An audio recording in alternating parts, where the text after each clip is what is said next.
Hello guys, welcome back to my YouTube channel community health nursing hub. और आज एक बहुत ही इम्पॉर्टेंट ये वीडियो है, थोड़ी लंबी रहेगी लेकिन बहुत ही इम्पॉर्टेंट वीडियो है नर्सिंग के बच्चों की, क्योंकि रिसर्च का जो पेपर है वो बहुत मुश्किल आता है और ज़्यादातर बच्चों को रिसर्च पढ़ना अच्छी नहीं लगती। तो ये स्पेशली उन बच्चों के लिए है जिनको रिसर्च के बस एंड टाइम पे जस्ट एक कोई एंड क्रिस्प क्वेश्चन चाहिए होते हैं। तो प्लीज़ इस वीडियो को एंड तक देखिएगा, क्योंकि इसमें यूनिट के अकॉर्डिंग यूनिट 1 से लेके यूनिट 8 तक सारे इंपॉर्टेंट क्वेश्चंस हैं।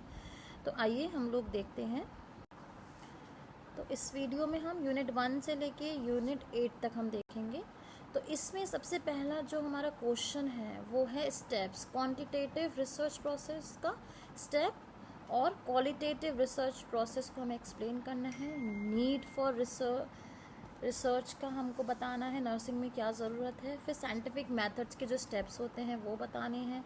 गुड नर्सिंग रिसर्च के जो करेक्टरिस्टिक्स हैं आपको वो एक्सप्लेन करनी है। फिर नर्सिंग रिसर्च और उसके कोई भी 6 पर्पसेस आपको नर्सिंग रिसर्च के डिस्क्राइब करने हैं। ऐसी कंसेप्चुअल फ्रेमवर्क है, गुड रिसर्च क्या होती है, प्रॉब्लम सॉल्विंग मेथड्स क्या होते हैं। फिर हमको क्या करना है, साइंटिफिक मेथड्स को कंपेयर करना है और कॉन्ट्रास्ट करना है उनका डिफरेंस। फिर हमको ब्रीफली डिस्क्राइब करना है नर्सिंग रिसर्च के जो स्टेप्स होते हैं उनको। उसके बाद पर्पसेस, नर्सिंग रिसर्च का क्या पर्पसेस है उनको लिस्ट करना है और डिस्क्राइब करना है। उसके बाद है स्टेप्स ऑफ साइंटिफिक मेथड को हमें एक्सप्लेन करना है। फिर हमारे शॉर्ट आंसर्स आते हैं, जैसे रिसर्च, ये कुछ आपके यूनिट 1 के शॉर्ट आंसर्स हैं। ये 10 क्वेश्चन हैं इसमें। तो इसमें बेसिकली रिसर्च की नीड क्या है, प्रोसेस, स्टेप्स।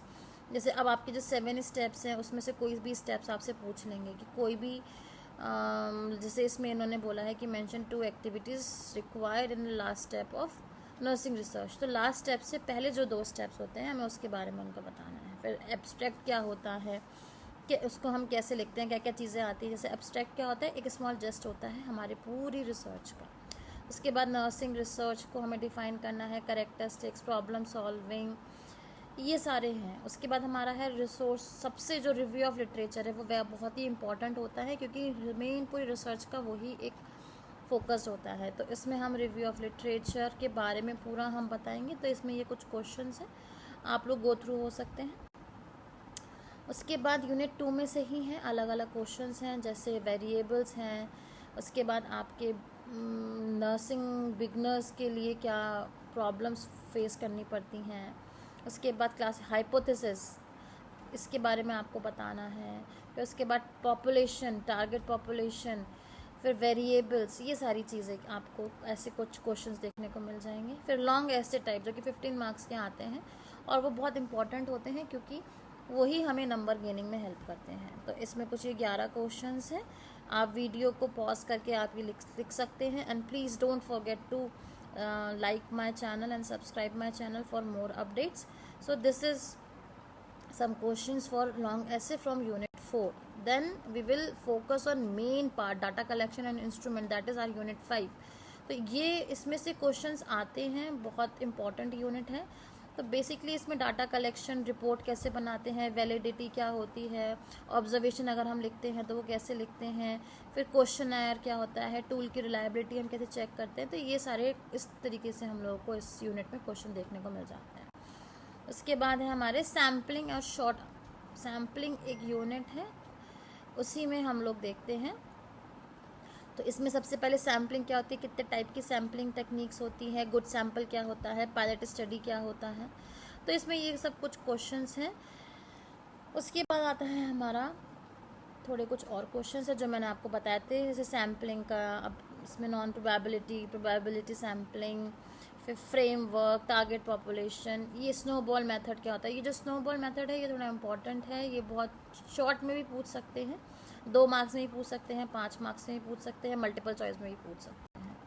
उसके बाद आता है हमारा यूनिट 6। यूनिट 6 में हमारा ये सबसे, अगर मैं बोलूँ तो मेन जो रिसर्च होती है वो पूरी, जो हम लोग अगर हम आर्टिकल लिखते हैं तो उसमें वो रहता है। तो इसमें हमारा टेबुलेशन रहता है, प्रेजेंटेशन रहता है, इंटरप्रिटेशन रहते हैं, बार ग्राफ। ये आपको बार ग्राफ बनाने को आ जाएगा। आपको एक क्वेश्चन दे देंगे कि आप जो है एक कोई एक सिनेरियो दे देंगे या फिर कोई नंबर्स दे देंगे या फिर कहेंगे कि आप बार डायग्राम से या डिफरेंट टाइप ऑफ डायग्राम से आप उसको रिप्रेजेंट करिए।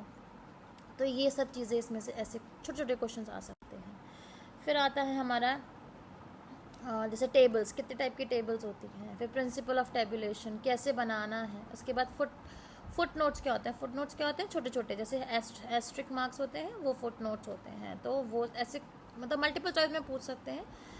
तो उसके बाद ये सब कुछ चीज़ें हैं। जैसे उसके बाद आता है थ्योरी, स्टैटिक्स में आता है। स्टैटिक्स जो है वो बहुत ही टिपिकल, अगर बोलें अगर किसी को मैथ्स अच्छे से नहीं आती है तो उनके लिए बहुत मुश्किल है, लेकिन अगर जिनको आती है उनके लिए ज़्यादा मुश्किल नहीं है। तो इसमें बेसिकली अगर हम क्या देखते हैं, स्केल्स, मेजरमेंट स्केल्स, जैसे ऑर्डिनल डाटा, न्यूमेरिकल डाटा, ये सारी चीज़ें होते हैं। तो इसमें mean, median, mode, standard deviations, फिर अलग अलग टाइप के से सेंट्रल टेंडेंसी, ये सब चीज़ें हमें निकालनी होती है। फिर हमारा आता है रॉ डाटा कैलकुलेशन। ऐसे करके कुछ आपको क्वेश्चंस देंगे, उनकी बेसिस पे आपको उनके डायग्राम्स या फिर जो भी आंसर है वो बनाना है। जैसे आपको ये इसमें दे रखा है बार डायग्राम बनाना है, पाई चार्ट बनाना है। फिर उसके बाद हिस्टोग्राम और पॉलीगॉन्स, ये सारे कुछ क्वेश्चंस हैं इस तरीके से आते हैं। इसमें से मल्टीपल चॉइस क्वेश्चंस भी आते हैं, जैसे आप जो स्क्रीन पे देख सकते हैं।